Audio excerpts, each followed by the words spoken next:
Alright, let's dive into something wild. Have you ever heard of a guy who literally invented a country to scam people? No, I'm not talking about some modern crypto scheme. This happened in the 1820s. Meet Gregor MacGregor, the self-proclaimed king of Poyais. Sounds like a character from a fantasy novel, right? But this guy was real, and his story is so absurd it's almost hard to believe. Pause, here's the hook. MacGregor convinced people to invest millions in a country that didn't exist. And what's even crazier? He got away with it, for a while. So, who was this guy? Gregor MacGregor was a Scottish adventurer who fought in the Spanish-American Wars of Independence. Now, here's where it gets interesting. He wasn't just some random soldier. He was a general. But, and this is a big but, he had a massive ego. He stormed out of the Venezuelan army because he felt underappreciated. Personally, I think this says a lot about his character. He wasn't just ambitious, he was entitled. And that entitlement? It's what fueled one of the biggest scams in history. Here's how it worked. MacGregor returned to London in 1820 and claimed he'd been crowned king of Poyais, this supposed paradise in Central America. He described it as a land of abundance, cash crops growing wild, rivers filled with gold nuggets, and a moon that shone brighter than anywhere else. Sounds like a fairy tale, right? But people bought it. Hook, line, and sinker. What makes this really interesting is the timing. The early 1800s were a time of colonial expansion and speculative investment. People were hungry for opportunities, and MacGregor played right into that greed. Now let's talk numbers. MacGregor sold Poyais bonds and land deeds, raking in the equivalent of £146 million in today's money. That's insane. And who was buying? Not just random investors. 3 former prime ministers and King George IV were among his marks.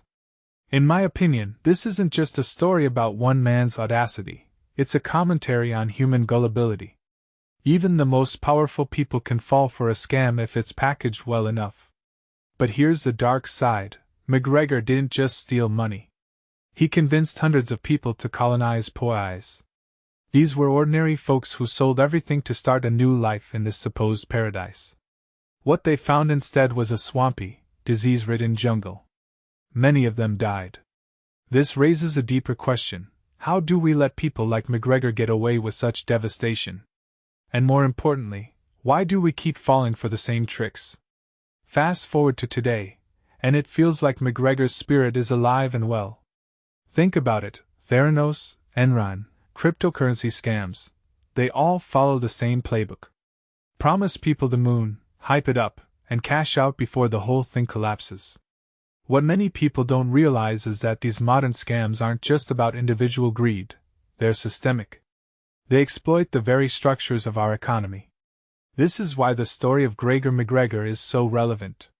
It's not just a historical curiosity, it's a mirror to our own times. That's why playwright Sam Went decided to bring MacGregor's story to the Edinburgh Fringe Festival with The Wolf of Poyais. The play frames MacGregor as a time-traveling con artist, teaching a modern audience how to pull off the perfect scam. But here's the twist, are we the students, or are we the marks? What I find fascinating is how the play blurs the lines between past and present. MacGregor's Poyais was a fake country, but today's scams are often disguised as cutting-edge technology or revolutionary ideas. Cryptocurrency, NFTs, even some Silicon Valley startups, they all promise to change the world, but how many of them actually deliver? If you take a step back and think about it, the core of the scam hasn't changed. It's still about selling a dream, no matter how unrealistic, and convincing people to buy in. So, what's the takeaway? Personally, I think it's this: beware anyone who promises you easy money. Whether it's Gregor MacGregor in the 1820s or a modern-day crypto guru, the warning signs are the same. And yet, we keep falling for it. Why? Maybe because we want to believe in the dream. Or maybe because we're too lazy to do our homework. Either way, it's a reminder that the greatest con artists don't just steal your money, they steal your judgment. So, here's my question for you: what's the next Poyais? Is it already here, or is it waiting just around the corner? Let me know in the comments. And if you're in Edinburgh before August 30th, go check out The Wolf of Poyais. Trust me, it's a story you won't forget. Thanks for watching, and remember, if it sounds too good to be true, it probably is. See you in the next one.